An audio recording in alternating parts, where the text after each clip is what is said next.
ঘুমাইতেই দিল না। কে? জরিনা তুই? এখন কয়টা বাজে? এখন আসছিস? আপা আপা শুনেন না, আপা রাগ করেন না। আসলে মেয়েটা অনেক কান্নাকাটি করতেছো। ও তো কোথাও যায় না, সারাদিন ঘরের ভিতরে থাকে, বলেন আপা। এই জন্য একটু আজকের দিনটা একটু ছুটি লাগবে আমার, বিকালে একটু আম্মারে কন না। মানে কি, মায়া নিয়ে ঘুরতে যাবি বাইরে? তো এত সকাল আসছিস কেন? হ্যাঁ, কালকে আম্মাকে বলে যাইতিস। কালকে বললে তোর আজকে এত সকালে তোকে আসা লাগতো না। উফ,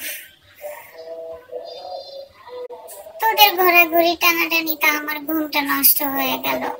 আপা আপা শুনেন না। ঠিক আছে, যা যা যা, ভিতরে গিয়ে কাজ কর।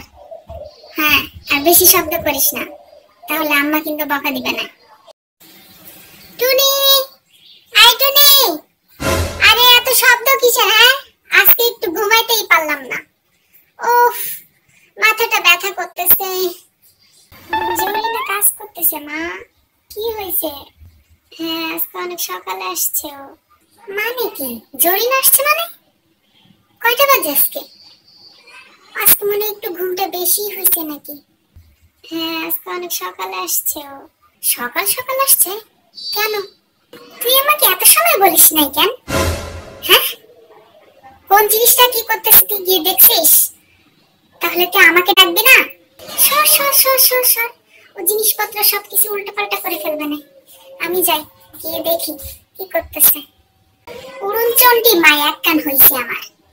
হ্যাঁ, কিছু কওয়াও যায় না, কিছু দেখবে না, আবার শুধু উল্টাপাল্টা করবে। মা, তুমি সবসময় ওর উপরে এরকম চাইতে থাকো কেন বলো তো? আমার ভাল লাগে না। তুমি তো জানো কবে থেকে আমাদের বাসায় কাজ করতেছে। তাহলে ও কি এটা বুঝে না কোন জিনিসটা কখন করতে হবে, কিভাবে করতে হবে? টুনি, আয় টুনি, আরে দেখ তো, আবার কে এলো? আরে ভাবি, আপনি কেমন আছেন? আরে আসেন আসেন আসেন, ঘরে আসেন। হ্যাঁ ভাবি। হ্যাঁ বলেন ভাবি। তো এত সকালে কোনো দরকার নাকি? আসলে বাচ্চাটাকে নিয়ে স্কুলে গেছিলাম তো, অনেকদিন আপনার সাথে দেখা হয় না, কথা হয় না, এই জন্য ভাবলাম যে একটু দেখা করে যাই। তো আপনার শরীর কেমন আছে এখন? আমার শরীরটা খুব খারাপ। তারপর আপনার মেয়েদের লেখাপড়া কেমন চলতেছে? আমার শরীরটা খুব খারাপ, তো এই জন্য আমি উঠতে পারি নাই, এই জন্য স্কুলে যাই নাই। হ্যাঁ, আমারটা অনেক ভালো করতেছে। হ্যাঁ, তবে ও রেগুলার পড়ালেখা করতেছে। এই তো এখন প্রাইভেটে দিয়ে আসছি, এরপরে সন্ধ্যা আবার কোচিং আছে। স্কুলের চাপ অনেক বেশি, লেখাপড়া ভাবি। সমস্যা নাই, ঠিকই করছেন। আচ্ছা ঠিক আছে, আপনি বসেন, একটু চা বিস্কিট খেয়ে যান। জরিনা, আই জরিনা, জরিনা। হ্যাঁ জি আম্মা, বলেন। কি রে জরিনা, মন খারাপ নাকি? কি হয়েছে? চোখে পানি মনে হচ্ছে। না আপা, কিছু হয় নাই। আসলে এমনি চোখে যেন কি গেছে।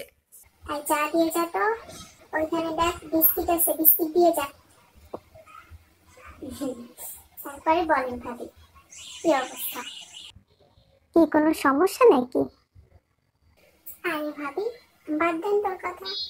আজকে এমনি সকাল সকাল মেজাজটা অনেক গরম করে ফেলছে। কোথায় ছুটি চাইতেছে, ছুটির জন্য মেয়েকে নিয়ে কোথায় ঘুরতে যাবে, এই জন্য সকাল সকাল এসে মেজাজ গরম করে ফেলছে। আসলে কি জানেন, আমরা তো ইচ্ছা করলে যেখানে সেখানে যেতে পারি, কিন্তু ওরা কিন্তু পারে না। ওরা আমাদের সংসারের জন্য বেঁধে থাকে। আমরা যখন যাই তখন আমরা বাচ্চাদেরকে নিয়ে কি আনন্দ করি, কিন্তু ওরা ওদের বাচ্চাটাকে নিয়ে আনন্দ করতে পারে না, সে সুযোগই পায় না। ভাবি, কি যে বলেন না। আসলে ওদের যদি এখন থেকে না দেখাশোনা করি, তাহলে কি করবে বলুন তো? তো কি হয়েছে ভাবি?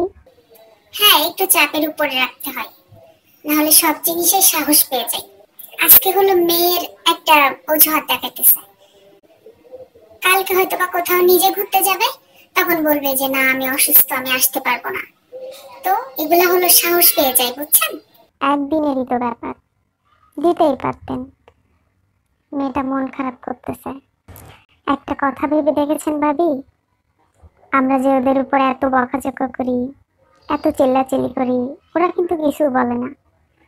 সব কিছু হলো কাজের জন্য ওরা বেঁধে থাকে, কারণ এই কাজটুকু করতে পারলেই ওদের সংসারটাও ওরা চালাতে পারবে। ঠিক আছে? হ্যাঁ, ঠিকই কইছেন ভাবি।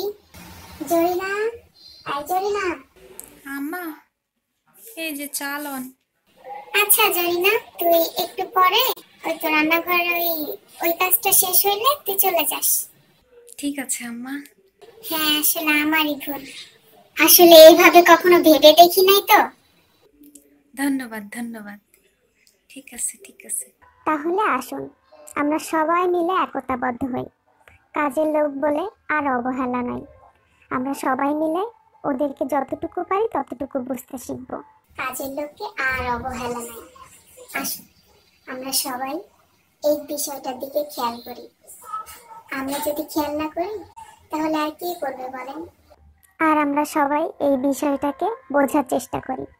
শুধু আপনি আমি কেন, আমাদের সমাজের ছোট বড় যে যেখানে আছি সবার উদ্দেশ্যেই বলছি, আমরা সবাই কাজের লোক বলে আর কখনো কাউকে অবহেলা করব না।